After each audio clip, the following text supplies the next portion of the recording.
On a Tuesday morning in June 2026, neighbors of a man identified as Ofofon at Afokang by Jebbs Street in Calabar South local government area of Cross River State noticed something alarming. The pipe running from his apartment to the drain was flowing with blood. This was utterly shocking because nothing of such nature was observed the previous day. It could have meant a lot of things. Maybe one of the residents had slaughtered a chicken for meat, but then the volume of blood found inside that drain was not something that could come from 1, 2, or even 7 chickens. It had to come from somewhere else. Convinced that something terrible had happened inside, the neighbors immediately called the police. When the officers arrived at the residence, they arrested both Ofofon and his girlfriend on suspicion of murder. What the investigation uncovered was a story of cold, calculated evil that had begun long ago, before the events of that terrible night. This was a clear case of many days for the thief and 1 day for the owner. Ofofon was originally from in a local government area in Akwa Ibom State, but had been living in Calabar South for some time. He ran a provision shop on the same street and owned 3 minibuses. To people passing by, he was just a local businessman. His girlfriend worked at a medication store nearby, selling medications and everyday healthcare items. On the surface, nothing about either of them raised immediate alarm among people in the neighborhood. But those who had watched this man over the years knew better, and what they knew would eventually make terrible sense once the blood appeared in the drain. According to a resident named Teresa, who spoke to journalists after the arrest, the girlfriend had used her position as a trusted friend to lure one of her own friends to the house. She had reached out to the victim and invited her to come and spend the night with her at her boyfriend's house. It was a simple, friendly invitation. Nobody knew what she told her. The victim had no reason to be suspicious. She trusted the woman whom she considered her close friend, and that trust would eventually cost her her life. The victim came to the house that evening. She was inside with people she believed meant her no harm. That night, Ofofon and his girlfriend brutally murdered her. Ofofon then dismembered the body, cutting it into parts. Ofofon and his girlfriend had planned ahead for the problem of blood evidence. Rain had been threatening to fall that night, gathering heavily in the sky above Calabar. Their plan was straightforward. The rain would come down, flow into the apartment's drainage, carry the blood out through the pipe and into the drain outside, and by morning, there would be nothing visible to raise any suspicion. It was a calculated gamble, and luckily for the soul of the innocent woman, nature refused to cooperate. The rain never came. By morning, blood was still running steadily through the pipe and pooling in the drain outside. The neighbors noticed it, gathered, and understood immediately that something had gone very wrong inside that apartment. They called the police, and the plan that had seemed so carefully arranged fell apart before the sun had fully risen. There was another detail that pointed to just how organized this operation was. Around 2 a.m. that same night, one of Ofofon's 3 minibuses had arrived at the house. Ofofon got in, and the bus left. Then, later that same night, the bus returned and dropped him back at the house. According to Teresa, the community's view of that journey was clear.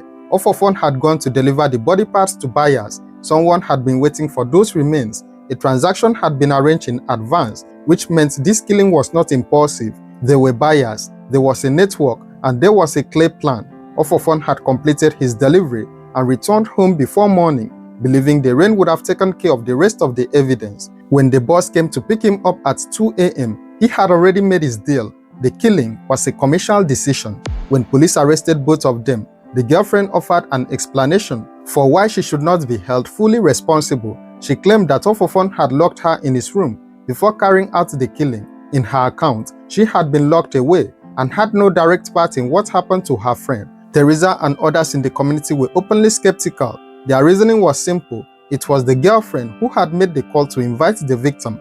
Without that phone call, without that invitation, the victim would never have stepped inside that house or even thought of spending the night in the same house as her friend's boyfriend. The girlfriend had been the mechanism by which the victim was delivered to her killers, regardless of what she claimed happened afterwards. Whether she was truly locked in a room or whether she was just saying things in order to escape the full consequences of the crime she had participated in, that would be for the investigators and eventually the courts to determine.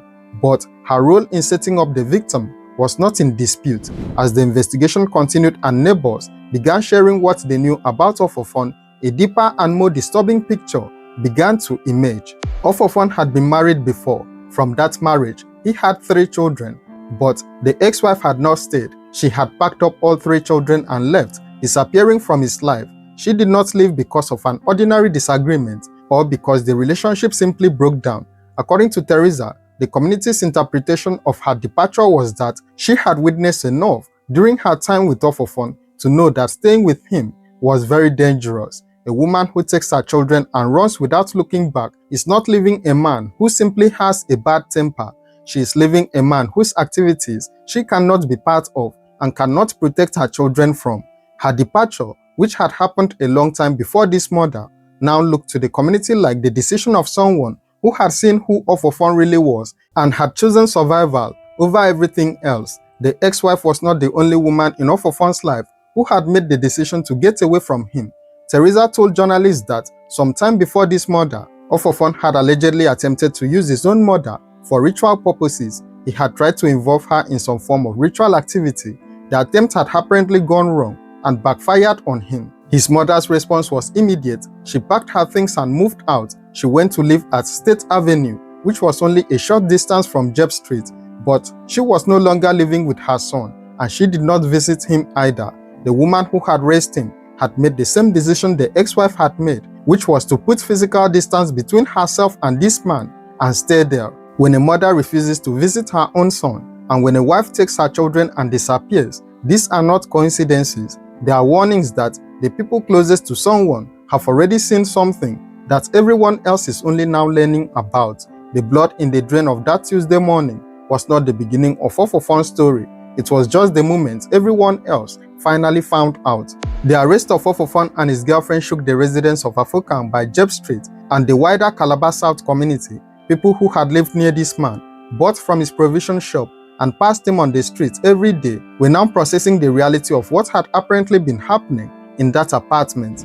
A young woman who had come to visit a friend had been killed and dismembered. Her body parts had been loaded into a vehicle in the middle of the night and delivered to buyers, and the people who did it had then gone to sleep, counting on the rain to clean up after them. The community's anger was directed not just at Ofofon, but at the broader reality that this kind of crime happens and is often hidden in plain sight. The ex-wife had known, the mother had known, and yet the killing had still happened. The police public relations officer for Cross River State, ASP Sunday Tukpa, confirmed the arrest of both suspects on suspicion of murder and stated that investigations were ongoing. The identities of all the people involved in this story have not been made public as of the time of making this video. The full scope of Ofofon's activities remained under investigation: who the buyers were, how many times he had made such transactions before, and whether others were involved in the network were all questions that had not yet been answered. A full confession and more detailed information from both suspects were expected to emerge as the interrogation process continued. For the family of the young woman who had been invited to spend the night with a friend and never came home, that investigation could not move quickly enough. As more updates emerge in this case, the public will be promptly notified. What do you think should happen to Ofofon and his girlfriend if found guilty? Should the law show any mercy to people who plan and execute this level of cruelty? Drop your thoughts in the comments below. If this story taught you something, please like this video, share it, and subscribe to our channel or page for more true crime stories. Stay safe, and we will see you in the next video.